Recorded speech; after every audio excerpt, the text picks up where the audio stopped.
Hello friends, I'm excited to bring to you Chapter 11, Quidditch. As they entered November, the weather turned very cold. The mountains around the school became icy gray, and the lake like chilled steel. Every morning, the ground was covered in frost. Hagrid could be seen from the upstairs windows, defrosting broomsticks on the Quidditch field, bundled up in a long moleskin overcoat, rabbit fur gloves, and enormous beaverskin boots. The Quidditch season had begun. On Saturday, Harry would be playing in his first match after weeks of training, Gryffindor versus Slytherin. If Gryffindor won, they would move up into second place in the house championship. Hardly anyone had seen Harry play because Wood had decided that, as their secret weapon, Harry should be kept, well, secret. But the news that he was playing Seeker had leaked out somehow, and Harry didn't know which was worse. People telling him he'd be brilliant, or people telling him they'd be running around underneath him holding a mattress. It was really lucky that Harry now had Hermione as a friend. He didn't know how he'd have gotten through all his homework without her, what with all the last-minute Quidditch practice Wood was making them do. She had also lent him Quidditch Through the Ages, which turned out to be a very interesting read. Harry learned that there were 700 ways of committing a Quidditch foul, and that all of them happened during a World Cup match in 1473, that Seekers were usually the smallest and fastest players, and that the most serious Quidditch accidents seemed to happen to them. That although people rarely died playing Quidditch, referees had been known to vanish and turn up months later in the Sahara Desert. Hermione had become a bit more relaxed about breaking rules since Harry and Ron saved her from the mountain troll, and she was much nicer for it. The day before Harry's first Quidditch match, the three of them were out in the freezing courtyard during a break, and she had conjured them up a bright blue fire that could be carried around in a jam jar. They were standing with their backs to it, getting warm, when Snape crossed the yard. Harry noticed at once that Snape was limping. Harry, Ron, and Hermione moved closer together to block the fire from view. They were sure it wouldn't be allowed. Unfortunately, something about their guilty faces caught Snape's eye. He limped over. He hadn't seen the fire, but he seemed to be looking for a reason to tell them off anyway. "What's that you've got there, Potter?" It was Quidditch Through the Ages. Harry showed him. "Library books are not to be taken outside the school," said Snape. "Give it to me. 5 points from Gryffindor." "He's just made that rule up," Harry muttered angrily as Snape limped away. "Wonder what's wrong with his leg." "I don't know, but I hope it's really hurting him," said Ron bitterly. The Gryffindor common room was very noisy that evening. Harry, Ron, and Hermione sat together next to the window. Hermione was checking Harry and Ron's charms homework for them. She would never let them copy. How will you learn? But by asking her to read it through, they got the right answers anyway. Harry felt restless. He wanted Quidditch Through the Ages back, to take his mind off his nerves about tomorrow. Why should he be afraid of Snape? Getting up, he told Ron and Hermione he was going to ask Snape if he could have it. "Better you than me," they said together, but Harry had an idea that Snape wouldn't refuse if there were other teachers listening. He made his way down to the staff room and knocked. There was no answer. He knocked again. Nothing. Perhaps Snape had left the book in there. It was worth a try. He pushed the door ajar and peered inside, and a horrible scene met his eyes. Snape and Filch were inside, alone. Snape was holding his robe above his knees. One of his legs was bloody and mangled. Filch was handing Snape bandages. "Blasted thing," Snape was saying. "How are you supposed to keep your eyes on all three heads at once?" Harry tried to shut the door quietly, but "Potter!" Snape's face was twisted with fury as he dropped his robes quickly to hide his leg. Harry gulped. "I just wondered if I could have my book back." "Get out! Out!" Harry left before Snape could take any more points from Gryffindor. He sprinted back upstairs. "Did you get it?" Ron asked as Harry joined them. "What's the matter?" In a low whisper, Harry told him what he'd seen. "You know what this means?" he finished breathlessly. "He tried to get past that three-headed dog at Halloween. That's where he was going when we saw him. He's after whatever it's guarding, and I bet my broomstick he'd let that troll in to make a diversion." Hermione's eyes were wide. "No, he wouldn't," she said. "I know he's not very nice, but he wouldn't try and steal something Dumbledore was keeping safe." "Honestly, Hermione, you think all teachers are saints or something," snapped Ron. "I'm with Harry. I wouldn't put anything past Snape. But what's he after? What's that dog guarding?" Harry went to bed with his head buzzing with the same question. Neville was snoring loudly, but Harry couldn't sleep. He tried to empty his mind. He needed to sleep. He had to. He had his first Quidditch match in a few hours. But the expression on Snape's face when Harry had seen his leg wasn't easy to forget. The next morning dawned very bright and cold. The great hall was full of the delicious smell of fried sausages and the cheerful chatter of everyone looking forward to a good Quidditch match. "You've got to eat some breakfast." "I don't want anything. Just a bit of toast," wheedled Hermione. "I'm not hungry." Harry felt terrible. In an hour's time, he'd be walking onto the field. "Harry, you need your strength," said Seamus Finnegan. "Seekers are always the ones who get clobbered by the other team." "Thanks, Seamus," said Harry, watching Seamus pile ketchup on his sausages. By 11 o'clock, the whole school seemed to be out in the stands around the Quidditch pitch. Many students had binoculars. The seats might be raised high in the air, but it was still difficult to see what was going on sometimes. Ron and Hermione joined Neville, Seamus, and Dean, the West Ham fan, up in the top road. As a surprise for Harry, they'd printed a large banner on one of the sheets Scabbers had ruined. It said, "Potter for President," and Dean, who was good at drawing, had done a large Gryffindor lion underneath. Then Hermione had performed a tricky little charm so that the paint flashed different colors. Meanwhile, in the locker room, Harry and the rest of the team were changing into their scarlet Quidditch robes. Slytherin would be playing in green. Wood cleared his throat for silence. "Okay, men," he said. "And women," said Chaser Angelina Johnson. "And women," Wood agreed. "This is it." "The big one," said Fred Weasley. "The one we've all been waiting for," said George. "We know Oliver's speech by heart," Fred told Harry. "We were on the team last year." "Shut up, you two," said Wood. "This is the best Gryffindor's had in years. We're going to win. I know it." He glared at all of them as if to say, "Or else."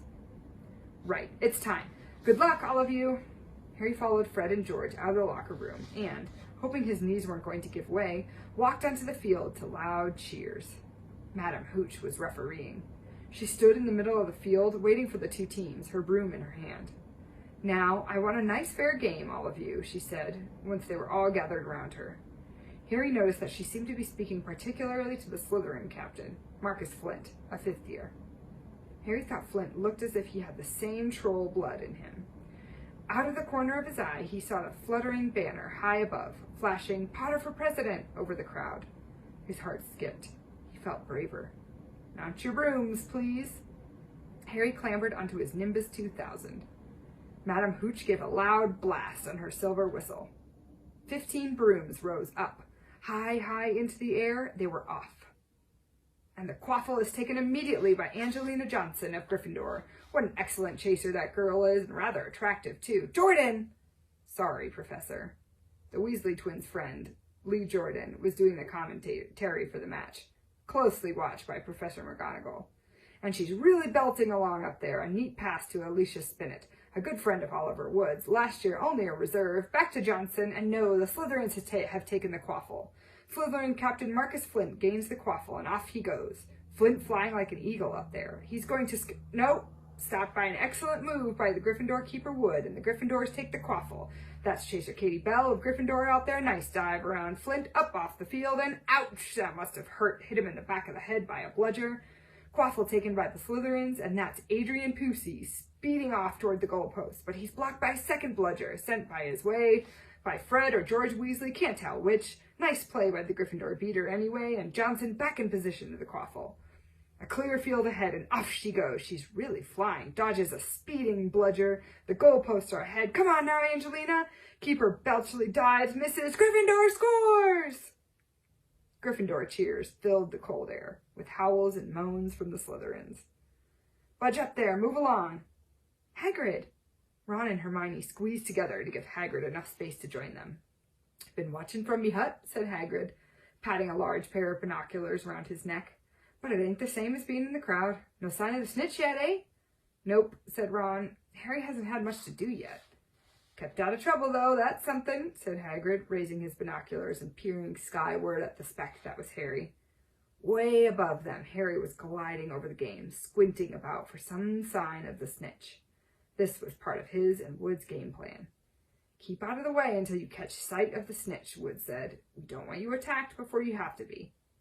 When Angelina had scored, Harry had done a couple of loop-de-loops to let off his feelings. Now he was back to staring around for the snitch. Once he caught a sight of a flash of gold, but it was just a reflection from one of the Weasleys' wristwatches. And once a bludger decided to come pelting his way, more like a cannonball than anything, but Harry dodged it, and Fred Weasley came chasing after it. "All right there, Harry," he had time to yell as he beat the bludger furiously toward Marcus Flint. "Slytherin in possession," Lee Jordan was saying. Chaser Pusey ducks 2 bludgers, 2 Weasleys, and Chaser Bell, and speeds toward the— Wait a moment, was that the snitch? A murmur ran through the crowd as Adrian Pusey dropped the quaffle, too busy looking over his shoulder at the flash of gold that had passed his left ear. Harry saw it. In a great rush of excitement, he dived downward after the streak of gold. Slytherin seeker Terence Higgs had seen it too. Neck and neck, they hurtled toward the snitch. All of the chasers seemed to have forgotten what they were supposed to be doing as they hung in midair to watch. Harry was faster than Higgs. He could see the little round ball, wings fluttering, darting up ahead. He put on an extra spurt of speed and wham! A roar of rage echoed from the Gryffindors below. Marcus Flint had blocked Harry on purpose, and Harry's broom spun off course, Harry holding on for dear life. "Foul!" screamed the Gryffindors. Madame Hooch spoke angrily to Flint and then ordered a free shot at the goalposts for Gryffindor. But in all the confusion, of course, the golden snitch had disappeared from sight again. Down in the stands, Dean Thomas was yelling, "Send him off, ref! Red card!" "What are you talking about, Dean?" said Ron. "Red card," said Dean furiously. "In soccer, you get shown the red card and you're out of the game." "But this isn't soccer, Dean," Ron reminded him. Hagrid, however, was on Dean's side. They ought to change the rules. Flint could have knocked Harry out of the air. Lee Jordan was finding it difficult not to take sides. "So, after that obvious and disgusting bit of cheating, Jordan," growled Professor McGonagall. After that open and revolting foul, Jordan, I'm warning you." All right. Flint nearly kills the Gryffindor seeker, which could happen to anyone, I'm sure. So a penalty to Gryffindor, taken by Spinnet, who puts it away. No trouble, and we continue play. Gryffindor, still in possession." It was as Harry dodged another bludger, which went spinning dangerously past his head, that it happened. His broom gave a sudden, frightening lurch. For a split second, he thought he was going to fall. He gripped the broom tightly with both his hands and knees. He'd never felt anything like it. It happened again. It was as though the broom was trying to buck him off. But Nimbus 2000s did not suddenly decide to buck their riders off. Harry tried to turn back toward the Gryffindor goalposts. He had half a mind to ask Wood to call time out, and then he realized that his broom was completely out of his control. He couldn't turn it. He couldn't direct it at all. It was zigzagging through the air and every now and then making violent swishing movements that almost unseated him. Lee was still commentating. Slytherin in possession, Flint hit with the quaffle, passes, Spinnet, passes, Bell hit hard in the face by a bludger, hope it broke his nose. Only joking, Professor. Slytherin score. Oh no. The Slytherins were cheering. No one seemed to have noticed that Harry's broom was behaving strangely.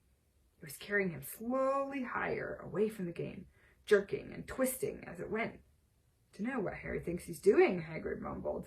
He stared through his binoculars. "If I didn't know better, I'd say he'd lost control of his broom, but he can't have." Suddenly, people were pointing up at Harry all over the stands. His broom had started to roll over and over, with him only just managing to hang on. Then the whole crowd gasped. Harry's broom had given a wild jerk, and Harry swung off it. He was now dangling from it, holding on with only one hand. "Did something happen to it when Flint blocked him?" Seamus whispered. "Can't have," Hagrid said, his voice shaking. "Can't nothing interfere with a broomstick except powerful dark magic. No kid could do that to a Nimbus 2000.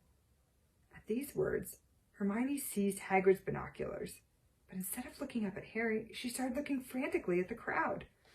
"What are you doing?" moaned Ron, gray-faced. "I knew it," Hermione gasped. "Snape, look." Ron grabbed the binoculars. Snape was in the middle of the stands opposite them. He had his eyes fixed on Harry and was muttering non-stop under his breath. "He's doing something. Jinxing the broom," said Hermione. "What should we do?" "Leave it to me." Before Ron could say another word, Hermione had disappeared. Ron turned the binoculars back on Harry. His broom was vibrating so hard it was almost impossible for him to hang on much longer. The whole crowd was on its feet, watching, terrified, as the Weasleys flew up to try and pull Harry safely onto one of their brooms. But it was no good. Every time they got near him, the broom would jump higher still. They dropped lower and circled beneath him, obviously hoping to catch him if he fell. Marcus Flint seized the quaffle and scored 5 times without anyone noticing. "Come on, Hermione," Ron muttered desperately. Hermione had fought her way across the stand where Snape stood and was now racing along the row behind him. She didn't even stop to say sorry as she knocked Professor Quirrell headfirst into the row in front. Reaching Snape, she crouched down, pulled out her wand, and whispered a few well-chosen words. Bright blue flames shot from her wand onto the hem of Snape's robes.